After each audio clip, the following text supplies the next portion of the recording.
nyuma y'igitaramo giherutse kubera i Nyamata mu bitaramo bya Bruce Melodie Summer Country Tour, uyu muhanzi yongeye kuvugisha benshi ku mbuga nkoranyambaga. Ni nyuma yo gutambutsa ubutumwa bamwe bafashe nko guca amarenga ku mubano we na coach Gael umureberera inyungu ushobora kuba utifashe neza, nubwo nta na rimwe yigeze abyemeza mu buryo bweruye. Hashize iminsi aya makuru avugwa yuko coach Gael ureberera inyungu Bruce Melodie ndetse akaba ari n'umufatanyabikorwa muri business ashobora kuba yaratandukanye na Bruce Melodie, ariko muri bombi nta numwe wigeze ahakana aya makuru cyangwa se ngo ayemeze. Nyuma y'igitaramo cyo kuwa gatandatu, Bruce Melodie nta kintu yarigeze atangaza bitandukanye no mu bihe byashize aho igitaramo cyarangiraga akagira icyo yandika. Kuri ubu nyuma y'igitaramo nta kintu yigeze atangaza. Umuhanzi Bruce Melodie yagiye hashyirwa ubutumwa bumara amasaha 24 kuri Instagram, arandika ati coach nawe akeneye coach. Ni amagambo yahise akurura ibitekerezo byinshi, by'umwihariko mu bamukurikiranira hafi. Bamwe batangira kuyahuza n'amakuru amaze iminsi avuga ko ashobora kuba atakiri guhuza neza n'umujyanama we coach Gael. Hari abandi bahuje ubutumwa n'amashusho aherutse kugaragara coach Gael ari kumwe na The Ben nyuma y'igitaramo Summer Country Tour cyabereye mu Bugesera. Muri after party yabereye muri Golden Night Club, The Ben yari ari kumwe na coach Gael. Coach Gael nawe anyuze kuri Instagram yaranditse ati timu ya The Ben turifuza umuvandimwe coach Gael kuko ni famiye yacu, nubwo dusanzwe tubizi ko coach Gael akunda cyane Tiger. Officially aje twamwakira kuko n'ubundi ni uwacu.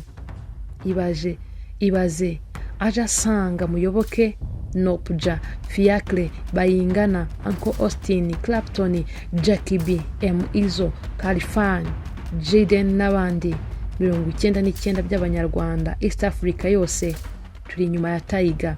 Ubu ni ubutumwa bigaragara ko bwanditswe na Nopja, ariko coach Gael akaza kuri postinga. Nyuma y'ubu butumwa hagaragaye amashusho coach Gael ari kumwe na The Ben muri after party yabereye muri Golden Night Club, barimo guserebra ku gitaramo cyari kimaze gukorerwa mu Bugesera i Nyamata. Haranditse ngo cheers ku buzima bwiza. Aya ni amakuru tugikurikirana ku buryo nihagira andi mashya yatangwa ku mpande zombi twazayakugezaho. Kora subscribe kuri Rwandalive.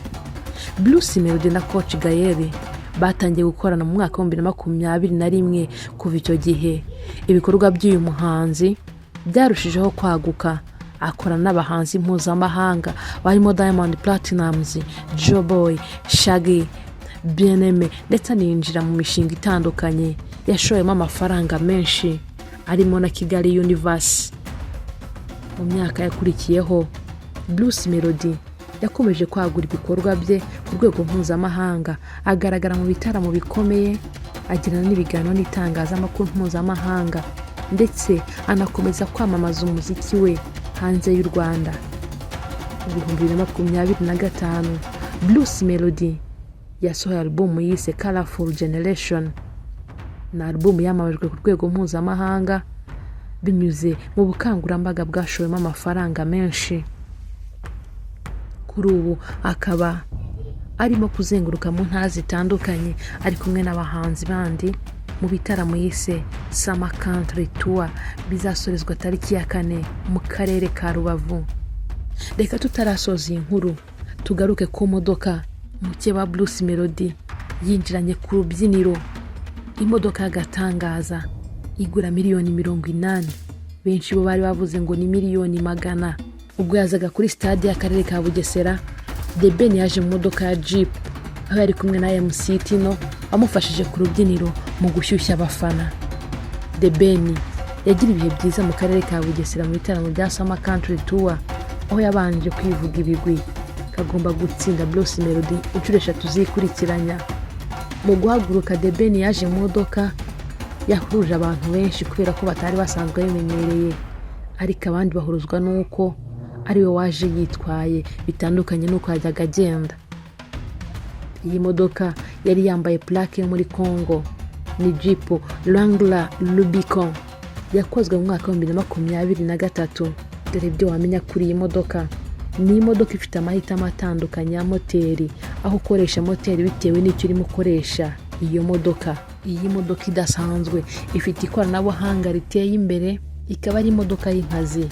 Imbere yayo yita ku ikoranabuhanga rihambaye, ifite system ya U-Connect ihuza Apple CarPlay na Android Auto, speaker za Alpine, GPS navigation ndetse na kamera ifasha muri offroad.